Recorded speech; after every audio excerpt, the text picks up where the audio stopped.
नमस्कार, स्वागत है आपका एनबी न्यूज की खास पेशकश न्यूज नाउ में। आपके साथ मैं हूं अमीशा यादव। न्यूज नाउ में आज सबसे पहले बात पीएम मोदी के ओडिशा दौरे की, जिसमें हम आपको बताएंगे कि अपने 74वें जन्मदिन पर पीएम मोदी ने किसके घर का गृह प्रवेश करवाया और साथ ही विपक्ष पर गणेश पूजा को लेकर कैसा पलटवार किया। वहीं दूसरे मुद्दे में बात करेंगे दिल्ली की राजनीति की, जिसमें आपको बताएंगे अरविंद केजरीवाल के इस्तीफे के बाद दिल्ली को नया सीएम भी मिल गया है। तो वहीं बीजेपी आम आदमी पार्टी के इस राजनीतिक घटनाक्रम पर लगातार निशाना साधने में लगी हुई है। तो चलिए बिना किसी देरी के शुरू करते हैं न्यूज नाउ। प्रधानमंत्री नरेंद्र मोदी अपने 74वें जन्मदिन के मौके पर ओडिशा के दौरे पर पहुंचे। अपने इस दौरे के दौरान पीएम मोदी ने प्रधानमंत्री आवास योजना के लाभार्थियों से मुलाकात की और एक लाभार्थी परिवार के गृह प्रवेश में भी शामिल हुए। इस दौरान उन्होंने गणेश पूजन विवाद पर पहली बार प्रतिक्रिया दी है। उन्होंने भुवनेश्वर के जनता मैदान में कहा, सत्ता के भूखे लोगों को गणेश पूजा से परेशानी हो रही है। कांग्रेस के इकोसिस्टम के लोग पिछले कुछ दिनों से इसलिए भड़के हुए हैं क्योंकि मैंने गणपति पूजन में हिस्सा लिया है। पीएम ने जन्मदिन पर कराया गृह प्रवेश। देश में तीसरी बार प्रधानमंत्री बने नरेंद्र मोदी मंगलवार को अपने 74वें जन्मदिन के मौके पर ओडिशा के दौरे पर पहुंचे। अपने इस दौरे के दौरान पीएम मोदी प्रधानमंत्री आवास योजना के एक लाभार्थी परिवार के घर के गृह प्रवेश में शामिल हुए। जब प्रधानमंत्री ने घर का उद्घाटन किया तो लाभार्थी की बहू ने पीएम मोदी के 74वें जन्मदिन पर उन्हें खीर परोसी। पीएम ने लाभार्थी के परिवार के साथ बैठकर उनसे हालचाल भी जाना। देश के प्रधानमंत्री को अपने घर के गृह प्रवेश में देखना आदिवासी परिवार के लिए किसी सपने से कम नहीं था। पीएम मोदी ने अपने संबोधन में आदिवासी परिवार का जिक्र करते हुए कहा, उस परिवार के चेहरों की खुशी मैं कभी भूल नहीं सकता। भाइयों बहनों, यहाँ आने से पहले मैं हमारे एक आदिवासी परिवार के गृह प्रवेश के कार्यक्रम में उनके घर भी गया था। उस परिवार को भी अपना नया पीएम आवास मिला है। उस परिवार की खुशी, उनके चेहरों का संतोष मैं कभी नहीं भूल सकता। उस आदिवासी परिवार ने मुझे, मेरी बहन ने खुशी से खीरी भी खिलाई और जब मैं खीरी खा रहा था तो स्वाभाविक था कि मुझे मेरी मां की याद आना, क्योंकि जब मेरी मां जीवित थी तो मैं जन्मदिन पर हमेशा मां के आशीर्वाद लेने जाता था और मां मेरे मुंह में गुड़ खिलाती थी। लेकिन मां तो नहीं है, आज एक आदिवासी मां ने खीर खिलाकर मुझे जन्मदिन का आशीर्वाद दिया। 1 करोड़ महिलाओं को सुभद्रा योजना का लाभ। ओडिशा दौरे पर पहुंचे प्रधानमंत्री मोदी ने 1 करोड़ महिलाओं को सौगात दी और सुभद्रा योजना का शुभारंभ किया। इस स्कीम के तहत 21 से 60 साल की उम्र वाली करीब 1 करोड़ महिलाओं को 5 साल तक हर साल 10,000 रुपए की सहायता दी जाएगी। इस योजना के चलते हर एक महिला को कुल 50,000 रुपए की सहायता मिलेगी। हर साल 10,000 रुपए की राशि 2 किस्तों में रक्षाबंधन और अंतर्राष्ट्रीय महिला दिवस के मौके पर दी जाएगी। पीएम मोदी ने इस मौके पर कहा, पिछले 100 दिनों में ही 11 लाख नई लखपति दीदी बनी हैं। बीजेपी की नई सरकार ने अपने सबसे शुरुआती फैसलों में ही सुभद्रा योजना की सौगात माताओं बहनों को दी है। महिलाओं की उन्नति, महिलाओं का बढ़ता सामर्थ्य, ये ओडिशा के विकास का मूल मंत्र होने वाला है। यहां तो भगवान जगन्नाथ जी के साथ देवी सुभद्रा जी की मौजूदगी भी हमें यही बताती है, यही सिखाती है। मैं यहां देवी सुभद्रा स्वरूपा सभी माताओं, बहनों, बेटियों को आदर पूर्वक नमन करता हूं। मुझे खुशी है कि भाजपा की नई सरकार ने अपने सबसे शुरुआती फैसलों में ही सुभद्रा योजना की सौगात हमारी माताओं बहनों को दी है। इसका लाभ उड़ीसा की 1 करोड़ से ज्यादा महिलाओं को मिलेगा। इस योजना के तहत महिलाओं को कुल 50,000 रुपये की राशि दी जाएगी।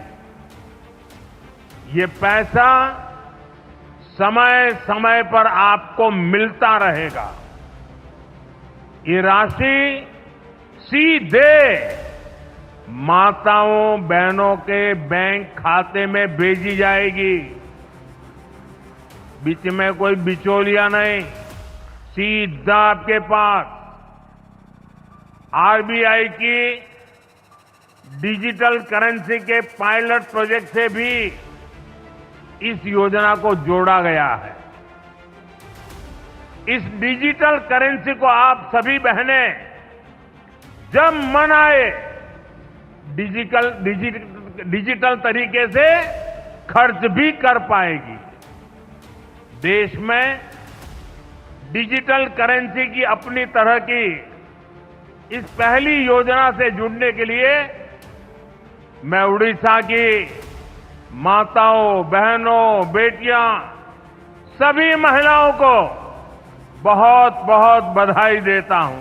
एनडीए सरकार के 100 दिन पूरे हो रहे हैं। प्रधानमंत्री मोदी ने अपनी सरकार के तीसरे कार्यकाल के बारे में चर्चा करते हुए कहा, आज केंद्र की एनडीए सरकार के 100 दिन भी पूरे हो रहे हैं। इस दौरान गरीब, किसान, नौजवान और नारी शक्ति के सशक्तिकरण के लिए बड़े बड़े फैसले लिए गए हैं। पीएम ने आगे कहा, हमने जो वादे किए थे वह तेजी से पूरे हो रहे हैं। हमने कहा था सरकार बनते ही भगवान जगन्नाथ मंदिर के चारों द्वार खोलेंगे। हमने बंद द्वारों को खुलवा दिया। भाइयों बहनों, आज का ये दिन एक और वजह से भी विशेष है। आज केंद्र की एनडीए सरकार के 100 दिन भी हो रहे हैं। इस दौरान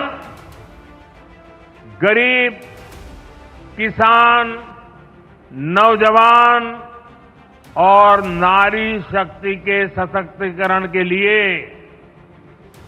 बड़े बड़े फैसले लिए गए हैं। बीते 100 दिन में तय हुआ कि गरीबों के लिए 3 करोड़ पक्के घर बनाएंगे। बीते 100 दिनों में नौजवानों के लिए 2 लाख करोड़ रुपए का पीएम पैकेज घोषित किया गया है। युवा साथियों को इसका बहुत लाभ होगा। इसके तहत प्राइवेट कंपनियों में नौजवानों की पहली नौकरी की पहली सैलरी सरकार देने वाली है। ओडिशा सहित पूरे देश में 75,000 नई मेडिकल सीटें जोड़ने का भी फैसला किया गया है। कुछ दिन पहले ही 25,000 गांवों को पक्की सड़क से जोड़ने की योजना को भी स्वीकृति दी गई है। इसका फायदा मेरे उड़ीसा के गांवों को भी होगा। गणेश पूजा पर पीएम का पलटवार। भुवनेश्वर के जनता मैदान में प्रधानमंत्री मोदी ने विपक्ष पर भी हमला किया। उन्होंने कहा, सत्ता के भूखे लोगों को गणेश पूजा से परेशानी हो रही है। गणेश और उसके इकोसिस्टम के लोग इसलिए भड़के हुए हैं क्योंकि मैंने गणपति पूजा में हिस्सा लिया था। कर्नाटक में जहां इनकी सरकार है वहां इन्होंने और बड़ा अपराध किया। वहां गणेश प्रतिमा को ही सलाखों के पीछे डाल दिया। सत्ता के भूखे लोगों को गणेश पूजा से परेशानी हो रही है। आपने देखा होगा, कांग्रेस और उसके इकोसिस्टम के लोग पिछले कुछ दिनों से इसलिए भड़के हुए हैं क्योंकि मैंने गणपति पूजन में हिस्सा लिया था। और तो और कर्नाटका में जहां इनकी सरकार है वहां तो इन लोगों ने और भी बड़ा अपराध किया। इन लोगों ने भगवान गणेश की प्रतिमा को ही सलाखों के पीछे डाल दिया। पूरा देश उन तस्वीरों से विचलित हो गया। ये नफरत भरी सोच, समाज में जहर घोलने की ये मानसिकता, ये हमारे देश के लिए बहुत खतरनाक है। इसलिए ऐसी नफरती ताकतों को हमें आगे नहीं बढ़ने देना है। साथियों, हमें साथ मिलकर अभी कई बड़े मुकाम हासिल करने हैं। हमें उड़ीसा को, अपने देश को सफलता की नई ऊंचाइयों पर लेकर जाना है। कांग्रेस अध्यक्ष ने दी बधाई। वहीं प्रधानमंत्री के जन्मदिन पर कांग्रेस अध्यक्ष मल्लिकार्जुन खड़गे ने भी बधाई दी। हालांकि उन्होंने पीएम को पत्र लिखकर कुछ चिंताएं भी जताई। खड़गे ने पीएम मोदी को लिखे पत्र में हाल के दिनों में राहुल गांधी पर कुछ नेताओं की ओर से की जा रही टिप्पणियों पर उनका ध्यान केंद्रित करने को कहा है। आज प्रधानमंत्री का जन्मदिन है, उनको हार्दिक बधाई देता हूँ और इसके साथ ही उनका ध्यान लोकसभा में नेता प्रतिपक्ष श्री राहुल गांधी जी के खिलाफ बेहद अपमानजनक, हिंसक, अशिष्ट बयानों की तरफ उनका ध्यान खींचना चाहता हूं।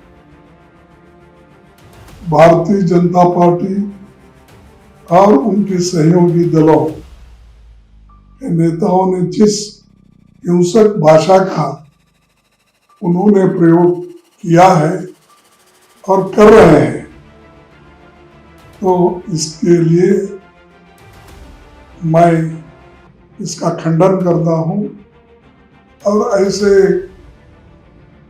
जो घातक शब्द है और जिससे जनता पार्टी के कार्यकर्ताओं को एक प्रोत्साहन मिलेगा, इस ऐसे बयानों से केंद्र सरकार में रेल राज्य मंत्री, भाजपा शासित उत्तर प्रदेश के मंत्री, लोकसभा में प्रतिपक्ष नेता राहुल गांधी जी को नंबर 1 आतंकवादी कह रहे हैं। ये बहुत ही खंडनीय है और उनको इसके बारे में बोलते वक्त थोड़ी सी अपनी जबान कंट्रोल करके बोलना चाहिए।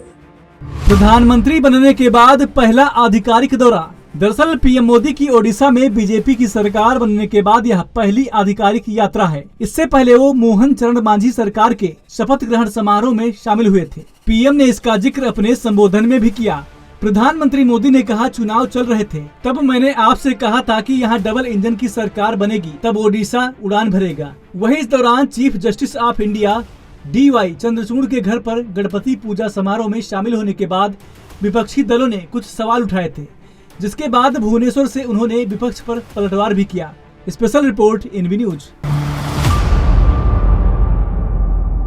दिल्ली में 2 दिन पहले इस्तीफे का ऐलान करने वाले सीएम अरविंद केजरीवाल ने अपने पद से इस्तीफा दे दिया। उपराज्यपाल विनय सक्सेना को इस्तीफा देने के साथ ही आतिशी मार्लेना के नेतृत्व में नई सरकार बनाने का प्रस्ताव भी पेश कर दिया है। बता दें कि दिल्ली सरकार ने 26 और 27 सितंबर को 2 दिन का विधानसभा सत्र बुलाया है। इससे पहले दिल्ली सरकार में पावरफुल मंत्री रही आतिशी मार्लेना को दिल्ली की नए मुख्यमंत्री बनाने का ऐलान किया गया। केजरीवाल ने मंगलवार को आम आदमी पार्टी के विधायक दल की बैठक में उनके नाम का प्रस्ताव रखा। इस पर विधायकों ने सहमति जताई। वहीं दिल्ली में आप सरकार के इस घटनाक्रम पर बीजेपी सवाल खड़े कर रही है। दिल्ली के शराब घोटाले में जमानत पर बाहर आए सीएम अरविंद केजरीवाल ने 2 दिन पहले इस्तीफे का ऐलान किया था, जिसके बाद केजरीवाल ने मंगलवार को सीएम पद से इस्तीफा दे दिया। केजरीवाल ने दिल्ली के एलजी हाउस पहुंचकर अपना इस्तीफा सौंप दिया, जो इसके फौरन बाद दिल्ली सरकार में मंत्री रही आतिशी मार्लेना ने नई सरकार बनाने का दावा भी पेश कर दिया। इसके साथ ही आतिशी दिल्ली की तीसरी महिला मुख्यमंत्री बनी है। इससे पहले सुषमा स्वराज और शीला दीक्षित इस पद पर काबिज हो चुकी है। एलजी आवास से बाहर आकर मीडिया से बातचीत में आतिशी ने कहा, एक झूठी केस में केजरीवाल को फंसाकर जेल भेज दिया था, जिसके बाद उनको मजबूरी में इस्तीफा देना पड़ा। फर्जी आरोप लगाए गए। केंद्र सरकार ने एक के बाद एक करके अपनी सारी एजेंसीज को उनके पीछे छोड़ा। उनको एक झूठे मुकदमे में 6 महीने तक जेल में रखा। सुप्रीम कोर्ट ने न सिर्फ अरविंद केजरीवाल जी को बरी किया, बल्कि बहुत तीखी टिप्पणी करी केंद्र सरकार की एजेंसीज पर कि केंद्र सरकार की एजेंसीज पिंजरे में बंद एक तोते की तरह है और अरविंद केजरीवाल जी की गिरफ्तारी गलत थी, एक दुर्भावना के तहत की गई थी।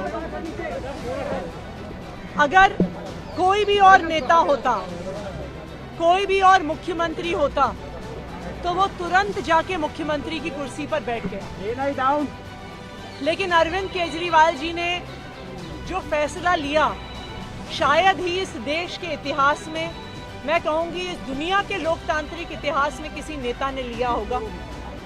उन्होंने कहा कि मेरे लिए सिर्फ सुप्रीम कोर्ट का फैसला काफी नहीं है, मुझे दिल्ली की जनता का फैसला चाहिए। मैं दिल्ली की जनता की अदालत में जाऊंगा और अगर दिल्ली की जनता कहेगी कि अरविंद केजरीवाल ईमानदार है, तो मैं तभी मुख्यमंत्री की कुर्सी पे बैठूंगा। और आज इसी तहत अरविंद केजरीवाल जी ने अपना इस्तीफा दिया है।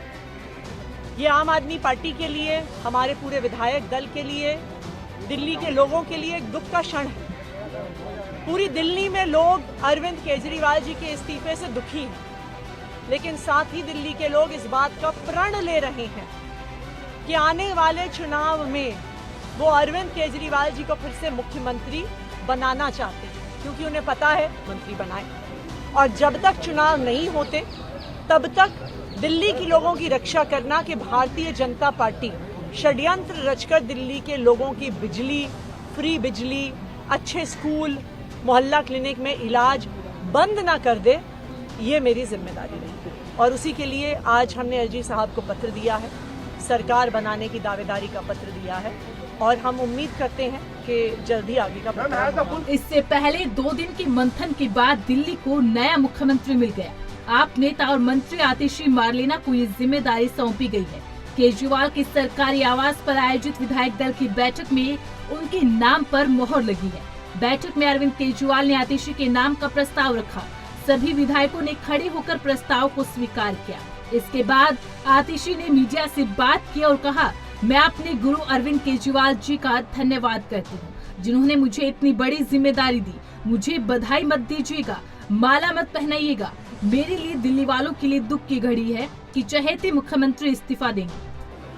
तो आज सभी दिल्ली वाले ये प्रण ले रहे हैं। सभी दिल्ली वाले इतने गुस्सा हैं, भारतीय जनता पार्टी के षड्यंत्र से नाराज हैं और अपने बेटे, अपने भाई अरविंद केजरीवाल जी को फिर से दिल्ली का मुख्यमंत्री देखना चाहते हैं। क्यों देखना चाहते हैं दिल्ली वाले अरविंद केजरीवाल जी को फिर से मुख्यमंत्री? क्योंकि उन्हें पता है कि अरविंद केजरीवाल ही ऐसे ईमानदार मुख्यमंत्री हैं जिनकी वजह से उन्हें फ्री बिजली मिली।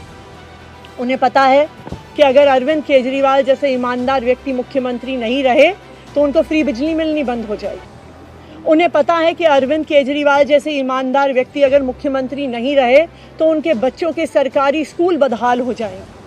उनको पता है कि अरविंद केजरीवाल जैसे ईमानदार व्यक्ति अगर मुख्यमंत्री नहीं रहे तो जो अस्पतालों में, सरकारी अस्पतालों में अच्छा इलाज मिलता है, मुफ्त दवाइयाँ मिलती हैं, वो बंद हो जाएंगी। तो दिल्ली के लोग, आम आदमी पार्टी के विधायक और मैं अगले कुछ महीनों तक, चुनाव तक मुख्यमंत्री होने के नाते अब एक ही उद्देश्य से काम करेंगे कि हमें अरविंद केजरीवाल जी को फिर से दिल्ली का मुख्यमंत्री बनाना। जब तक मैं इस बड़ी जिम्मेदारी को संभाल रही हूँ, मेरा एक ही मकसद रहेगा। मुझे पता है कि भारतीय जनता पार्टी अपने एलजी साहब के थ्रू दिल्ली वालों के खिलाफ षड्यंत्र रचेगी। मुझे पता है कि वो दिल्ली वालों की फ्री बिजली रोकने की कोशिश करेंगे। मुझे पता है वो दिल्ली वालों के अस्पताल में फ्री दवाइयाँ रोकने की कोशिश करेंगे। मुझे पता है वो मोहल्ला क्लिनिक बंद करने की कोशिश करेंगे। मुझे पता है वो सरकारी स्कूलों को खराब करने की कोशिश करेंगे। तो अगले कुछ महीने तक, जब तक ये जिम्मेदारी मेरे पास है, मैं दिल्ली के लोगों की रक्षा करने की कोशिश करूंगी और अरविंद केजरीवाल जी के मार्गदर्शन में दिल्ली की सरकार चलाऊंगी। मेरा अपने सभी कार्यकर्ताओं से, सभी विधायक साथियों से, दिल्ली के लोगों से बस एक ही अनुरोध है, आप में से कोई मुझे बधाई मत दीजिएगा, आप में से कोई मुझे माला मत पहनाइएगा, क्योंकि मेरे लिए और मुझे लगता है सभी दिल्ली वालों के लिए ये एक बहुत दुख की घड़ी है कि दिल्ली के चहेते मुख्यमंत्री को आज इस्तीफा दिया है। दिल्ली सरकार की मंत्री आतिशी को दिल्ली की नई मुख्यमंत्री बनाए जाने की खबरों पर दिल्ली बीजेपी अध्यक्ष वीरेंद्र सचदेवा ने कहा, चेहरा बदल देने से चरित्र नहीं बदल जाएगा। उन्होंने कहा कि ऐसे मंत्री को सीएम बनाना जो खुद भ्रष्टाचार में लिप्त है। आतिशी मारलेना को सीएम बनाए जाना मनीष सिसोदिया के दबाव के कारण हुआ। वहीं केंद्रीय मंत्री किरेन रिजिजू ने भी आतिशी पर निशाना साधा। उन्होंने कहा कि जिनका परिवार आतंकी अफजल गुरु के पक्ष में खड़ा रहा, ऐसे व्यक्ति को सीएम बनाया जा रहा है। चेहरा बदल देने से आम आदमी पार्टी का चरित्र नहीं बदलेगा। आम आदमी पार्टी का जो चरित्र है वो भ्रष्टाचारी चरित्र है, दिल्ली को लूटने का चरित्र है।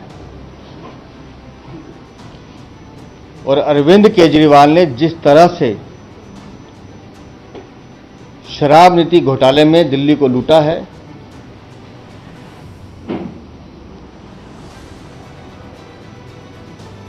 जिस मंत्रिमंडल ने दिल्ली के विभिन्न विभागों में भ्रष्टाचार किया है,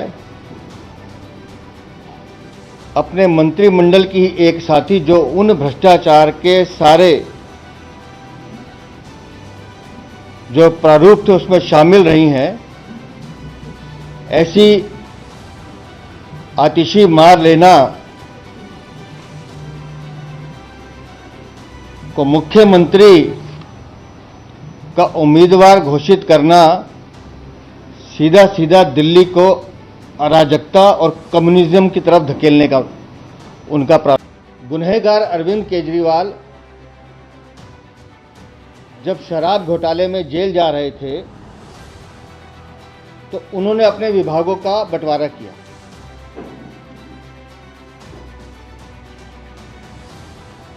और उन्होंने काशी विभाग अपने एक मंत्री कैलाश गहलोत को दिए,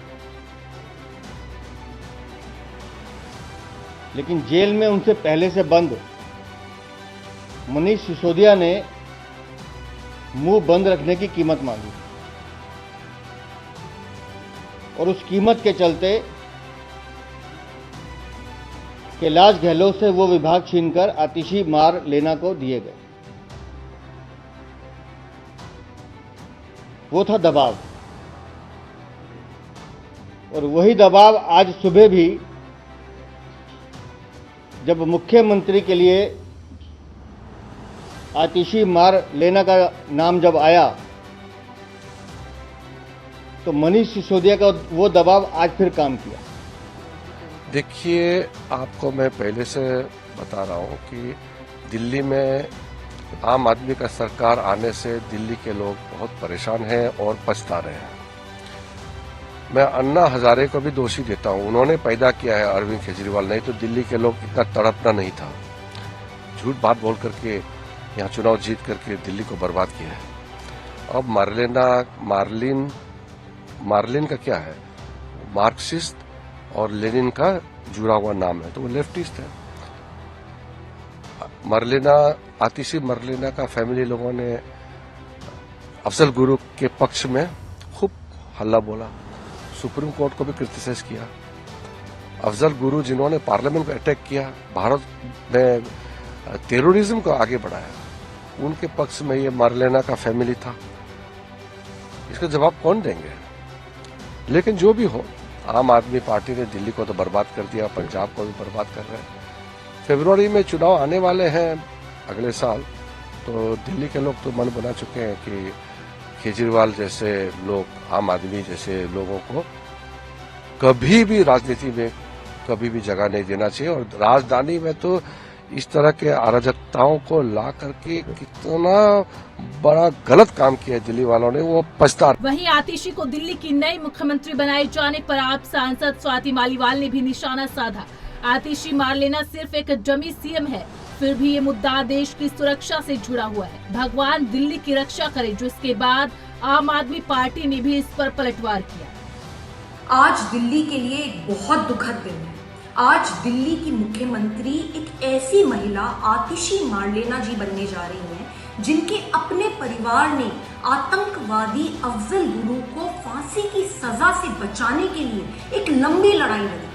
उनके अपने माता पिता ने कई बार राष्ट्रपति जी को मर्सी पिटिशंस, दया याचिकाएं भेजी कि अफजल गुरु को फांसी ना हो, कि अफजल गुरु निर्दोष है, कि अफजल गुरु सिर्फ एक राजनीतिक साजिश का शिकार बन गए। ये कितनी गलत बात है। आज आतिशी मारलेना जी मुख्यमंत्री बनेंगी, लेकिन हम सब जानते हैं कि वो सिर्फ और सिर्फ एक डमी सीएम, एक कठपुतली मुख्यमंत्री बनेंगी। लेकिन फिर भी ये मुद्दा बहुत बड़ा है, क्योंकि वो मुख्यमंत्री बनेंगी और ये मुद्दा सीधे सीधे दिल्ली और देश की सुरक्षा से जुड़ा है। भगवान बचाए दिल्ली वासियों को ऐसे मुख्यमंत्री से। जुदा सांसद हैं, उन्होंने आपको देखिए, आप सब लोग इस बात को समझिए, स्वाति मालीवाल जी ऐसी इंसान है कि जो राज्यसभा जाने के लिए टिकट आम आदमी पार्टी से लेती हैं, लेकिन प्रतिक्रिया देने के लिए, बोलने के लिए स्क्रिप्ट जो है वो भारतीय जनता पार्टी से लेती हैं। और मैं तो ये कहना चाहूंगा कि थोड़ी बहुत भी अगर शर्म हो, थोड़ी बहुत भी लज्जा हो, तो उन्हें आम आदमी पार्टी का राज्यसभा का टिकट त्याग देना चाहिए, राज्यसभा सांसद पद से इस्तीफा दे देना चाहिए और अब उनको भारतीय जनता पार्टी से राज्यसभा जाने का रास्ता चुनना चाहिए। राज्यसभा में रहने का शौक है तो भारतीय जनता पार्टी से राज्यसभा का टिकट देना चाहिए। धन्यवाद। मुझे भी कह रही है कि डमी है। दरअसल आतिशी मारलेना साल 2020 के विधानसभा चुनाव में पहली बार विधायक चुनी गई और 2023 में पहली बार केजरीवाल सरकार में मंत्री बनी। अब साल भर बाद ही 2024 में वो मुख्यमंत्री बनने जा रही है। इससे पहले 2019 में पूर्वी लोकसभा सीट से चुनाव लड़ी थी और बीजेपी प्रत्याशी गौतम गंभीर से 4.77 लाख वोटों से हार गई और तीसरे नंबर पर आई। आतिशी को केजरीवाल का करीबी सहयोगी और विश्वास पात्र माना जाता है। वे अन्ना आंदोलन के समय से इस संगठन में सक्रिय है। उनके पास सबसे ज्यादा मंत्रालयों की जिम्मेदारी और जब मार्च में केजरीवाल जेल गए तब से वो पार्टी से लेकर सरकार तक के मसले पर मोर्चा संभाले देखी गई। आतिशी को सीएम चुनने से केजरीवाल दिल्ली की 50 लाख वाली आधी आबादी यानी महिलाओं को साधने का काम किया। बता दें, इसी साल मार्च के बजट में दिल्ली की महिलाओं को सम्मान योजना के तौर पर 1000 रुपए देने की घोषणा की गई, लेकिन केजरीवाल के जेल चले जाने के बाद ये पेंडिंग था। सुप्रीम कोर्ट की शर्तों के मुताबिक केजरीवाल किसी भी फैसले पर साइन नहीं कर सकते। ऐसे केजरीवाल अब इस योजना को एक महिला मुख्यमंत्री के जरिए लागू करवाना चाहते हैं। न्यूज नाउ में फिलहाल इतना ही। मुझे दीजिए इजाजत। आप बने रहे एएनबी न्यूज के साथ। नमस्कार।